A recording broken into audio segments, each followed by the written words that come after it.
I want to play this real quick for the audience, for everybody that's in here tuning in. You know, we got an opportunity to educate. You feel me? We gonna do a little bit of, because they keep trying to fool college students and newbies about Marxism and all of this crap, and it's goofy. Can I say something real So quick what before you play the does far video? left, especially Go ahead. If black people don't like capitalism because it's white supremacy, then you should understand that Marxist was a European German that was critiquing other Europeans who was better than him. So you should view Marxism in the same light as capitalism, but white supremacy. But see, This book right here says that I'm the white man, the free white man. Yeah, but see, here's the problem. Here's the problem, right? You cannot take a group of people seriously when, how did somebody put it on social media? They said this is the only country where somebody will be standing around with $1,000 phone and a pair of $200 sneakers. You feel what I'm saying? Complaining about being oppressed by capitalism. Facts. It's ridiculous, bro. It's one of the most ridiculous things that, and this guy right here, this freaking idiot, this bum, right? He used his freaking family's money, which was built off of capitalism, in order to fund all of his bullshit. And when they finally went broke, he didn't use his friend's money, which came from capitalism. See, people don't realize the flaw in Marxism is it has to be fueled by capitalism. Capitalism, yes. Well, most of the socialist programs, like with Black Panther and the breakfast programs they had, and the Black Panthers even had their own ambulance transportation. Yeah, all of that, you needed capitalism to fuel that. Yeah, you need capital for that stuff. Yep. So. Fact. Let's check out what this professor had to say about failed Marxism. So what does far left, especially Marxist philosophy, mean? Of course, lots of things that we said, so I'm just going to give you a thumbnail thing here, but here's a few things. 4 claims of classical socialism, Marxist version. Right? 2 of them are going to be moral claims. If you compare capitalism to socialism, which one is morally superior and which one is morally inferior? Right, so there's the moral agenda. And Marx, as we know, right, thought economics was the mother science, the foundation, right, of everything that is built upon it. Foundational economic claims about the economic productivity of capitalism compared to socialism. And this is worked out by Marx and his colleague Engels primarily and others in the middle part of the 1800s. Right? Communist Manifesto was published in 1848. Right? So hold that date in your mind. So first, the moral claims. Capitalism is exploitative. You have rich people, you have poor people. The rich people have the power. They use their power to keep the poor people down and to extract wealth from them. It's competitive, it's imperialistic, and so the capitalist profit motive brings out the worst in people, and it's a dog-eat-dog struggle, right, and so forth. Socialism then is moral because it rejects the impetus of capitalism, the competition, the class society basis. Instead, it's committed to humanity, it's committed to peace, everybody is going to share, and we're going to try to keep people equal. Hungry right, so, moral claim. Capitalism seems to be doing all right and is more productive than feudalism was, right? But ultimately, it's going to be less productive than socialism, the Marxists, right, are claiming, right? Because it's got these internal contradictions that are going to work their way out, and as a result of that, it's not going to be able to keep its act together. The poor get poorer, the rich get richer. This causes internal conflict right within the advanced capitalist societies, and the whole thing then will collapse in revolution. Socialist economies, by contrast, they will be more prosperous because people are going to be working with each other instead of against each other. And at least in the early stages, we're going to have a dictatorship of the proletariat, but the dictatorship will be wise, benevolent leaders who are able to assess the economy as a whole and make proper allocations of resources and distribute things right appropriately. And so we will be much more productive. So a pair of moral claims and a pair of economic claims. Classical Marxist socialism. Now, the other thing I want to add to this is that Marxism labels itself as scientific socialism. Right? So it's socialism, but we're not just abstract dreamers. We are socialists who think. We have studied the way the world works. The iron laws of economics, right, are going to work out. Human nature, we have the right theory of it. This theory yields definite predictions about the way the world is going to go, and we are going to stand on those predictions. We are scientific about this. Right? This is not utopia. It's reality. So, another death by PowerPoint chart. Right, but let me talk you through it. Marxism is a class analysis, right? So let's take the slogan, the rich get richer and the poor get poorer. We all know that one, but we'll tease it out. What does that mean when we actually apply it to a social scientific understanding of the way capitalist society works? Well, we say we have three classes. We have the working class, the proletariat. We have a middle class, because there had been a rising middle class, and we have the upper class. The working class, they're weak, they're poor, right? They don't have much status. The middle class, they're comfortable, but they're unstable. And the upper class are the powerful and the rich people. Okay, so that's where they are initially.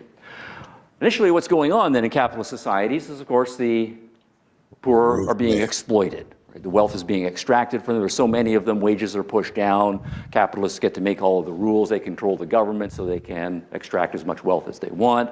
And so these guys are exploited, and it's very hard for them to get out of their condition, if not, right, impossible.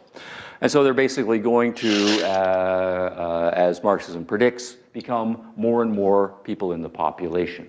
Right? Now, what he's doing for everybody that's watching, what he's doing is he's presenting to you what the typical Marxist argument is. Yeah. From every angle. You feel what I'm saying?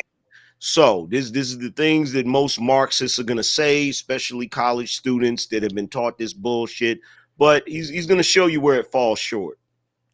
Ruthless. So the prediction then is going to be, as capitalism advances, more and more people will be forced into poverty, right, as a result of the capitalist dynamic.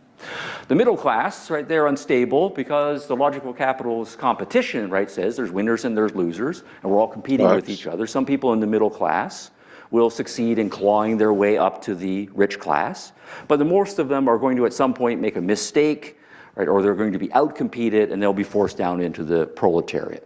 So the claim of classical Marxism is that the middle class really has no future. It's going to be squeezed out, right? And that then predicts population should asymptotically approach zero, right, for the future.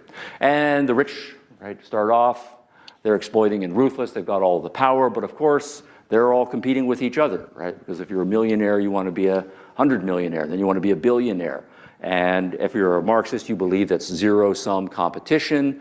And so the logic then is to say fewer and fewer rich people will succeed at this ruthless competition, and they will slowly amass all of the wealth in their own hands, and then all of the other former semi-rich people will be forced down, right, the chain of command.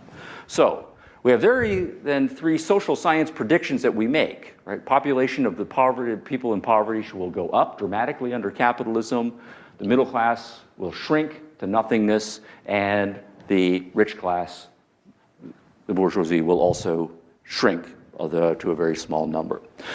Now, the problem then is going to be, and I'm going to say this is a problem, that even in Marx's lifetime, and certainly in the succeeding generations, right, of Marxists, by the time we get to 1900, right, 1920, right, and so forth, and we march our way through, is that all three of those predictions failed. And it's not just that they failed by a little bit, right, or that the data was mixed, but that all of the data is showing that the exact opposite, right, is coming to pass. If you look at poverty rates under the more capitalistic nations, rather than more people living in poverty, poverty rates are going down. They're going down significantly. That's an opposite.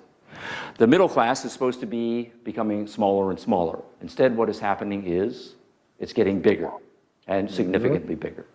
The number of people who are rich is supposed to be getting smaller and smaller, but the problem is the number of rich people is getting more and more. Right? Damn it, there's just more and more millionaires, right? And then billionaires, right, and so forth. Now, this is a problem because if you think of Marxism as social science stands on its predictions as measured against the data. And by every measure, right,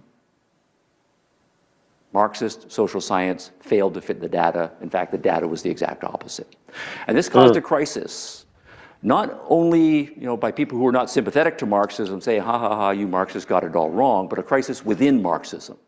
And what you find when you read the Marxists of each succeeding generation is they are aware of the data. We predicted this, but now the data says that. What do we do? And of course, we need to start tweaking the theory in various ways, but this is a problem. And as the generations go on and the predictions get worse and worse, the problem gets more and more. Now, I want to say that the crisis reached a head again by the time we get to the 1950s. And the reason for that is important, partly because if you look at the first half of the 20th century, the Marxists had said World War I. The Marxist theory of World War I is it's all the capitalist countries getting together and going to war over resources. And what's going to happen is the capitalist countries will basically kill each other off or weaken each other, and that will provide a space for the communist revolution of some sort, to fill the vacuum. That didn't happen. That didn't happen. Nope. But good news, depression, The Great Depression happened. Marxist theory says, this is the final death throes of capitalism, stock market excesses, capitalists getting greedy, et cetera, et cetera. Capitalism is over, and out of the economic collapse, the proletariat will get their act together and we will have revolution. That didn't happen. World War II, well, this is one that's a little bit more complicated because we've got the communist nations fighting the fascist nations, fighting the liberal democratic nations. But the theory was going to be that the fascists and the liberal capitalists would weaken each other, and then communists, if they bided their time and thought strategically, by the time one killed the other, the remaining one would be weakened and we would be able to kill them, and then communist revolution of some sort, once again. By the time you get to the 1950s, though, it's clear that's not going to happen. Because what's happening in the 1950s? Well, fascism is gone. But it's probably coming back, unfortunately, But it's gone, And we do then have the familiar Cold War contours, of the Soviet Union versus the left, or the liberal democratic nations, in the West. But the liberal capitalist nations have recovered from World War I, from the Depression, from World War II, and things are pretty good, if you start looking at what's going on. The poor in the 1950s in the capitalist countries, they're all buying cars and television sets, And the interstate has been built, so they're taking all these trips, And international flight is increasingly available to everybody. Everybody's enjoying all of these movies, And eating better, and people are getting taller, et cetera, et cetera. So by the time we get to the 1950s, if you are on the very far left and sympathetic to Marxism, it's not looking good, in terms of the data. So it gets worse. We've had 100 years of waiting for the revolution. It hasn't happened. Capitalists are doing better and better, it seems. But what about those moral claims? Capitalism is inhumane. Well, of course, there's lots of things we can complain about, how Canadians have treated each other, and how Americans have treated each other, and human rights issues, and so forth. In the grand scheme of things, those are important, but relatively light by historical standards. By and large, you got a pretty good chance of putting together a pretty good life if you're living in one of those countries. But on the other side, two crushing blows happened in 1956.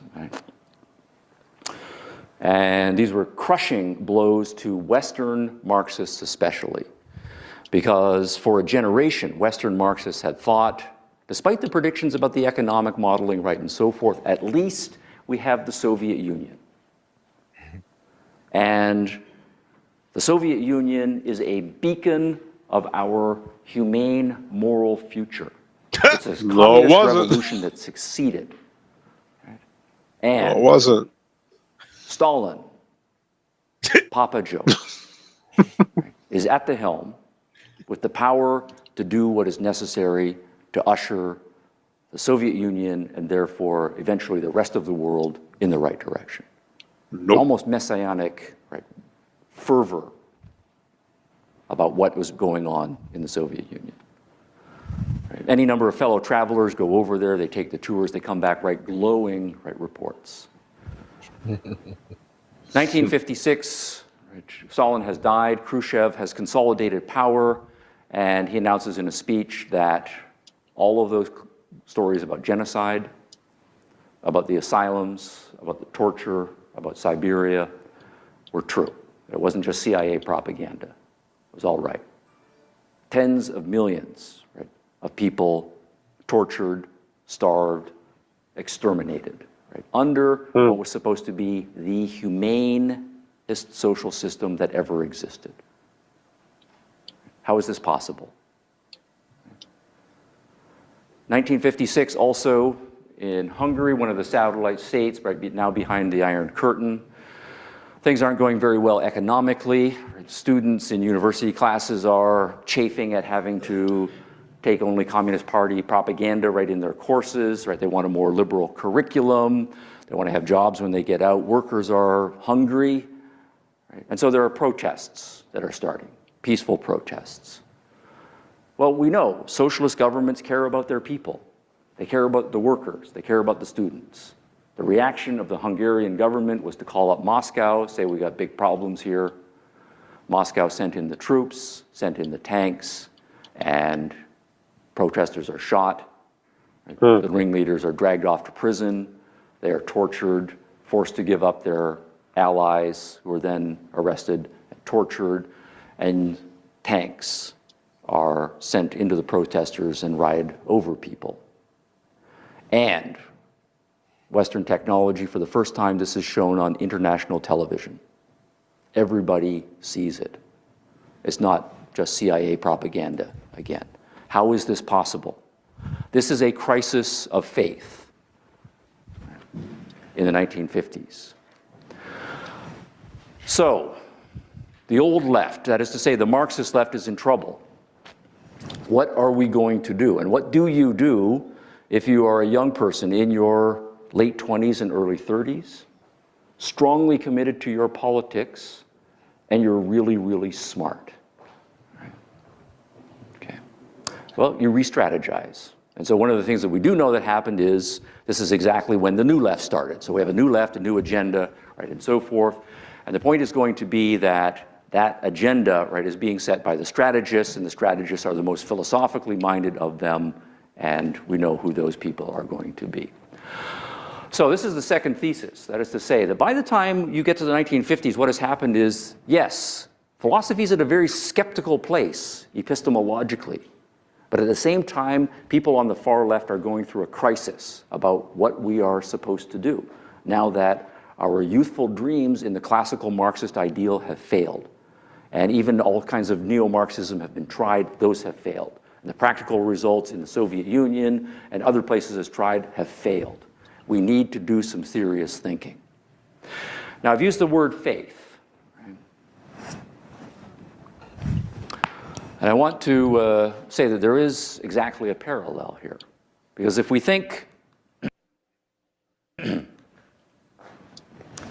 about the kinds of uses of faith that we're more familiar with, what happens if you're an intelligent young person and you believe a certain religious worldview? Typically, you come to believe that it's true, it explains a lot of things, but it also has a strong normative component. You believe that it is moral and decent, and that it's the hope for humanity that your religious vision come to prevail more. But then you start to grow up, and you start to realize that there are lots of smart people who believe very different things, right, about religion. You start to have arguments with them, and sometimes they've got really good arguments. And you find yourself questioning, on the basis of the evidence and the data, whether your religious views, right, are true. Yeah? And sometimes you reach the conclusion that, you know, I don't actually think the arguments for my religion are that good. A lot of holes have been poked in them. They can't be true. And these various alternative religions, including non-religions, the arguments for them are pretty compelling. So we have a crisis, right, of faith that, of course, we know millions of people go through. And to put it in polarized terms, it's, am I going to go with what seems to be the best arguments, the best logic, the best evidence, to go with my reason? Or am I going to go with what I really want to be true, which is to say, this religious view that has formed part of my identity and my understanding of what is beautifully and nobly possible for human beings? And what choice do I make? And when it's that polarized, you really have two choices. One choice is to say, the most important thing is the facts, the truth. And I have to go with the logic, I have to go with the evidence, and that means, as hard as it might be for me emotionally, I have to abandon the religion of my youth. I have to live without that religion, adopt some other more rational religion, or possibly live without religion at all. Because objectivity and reasoning matter. Yep. And some people do it down that road. But the other option then is to say,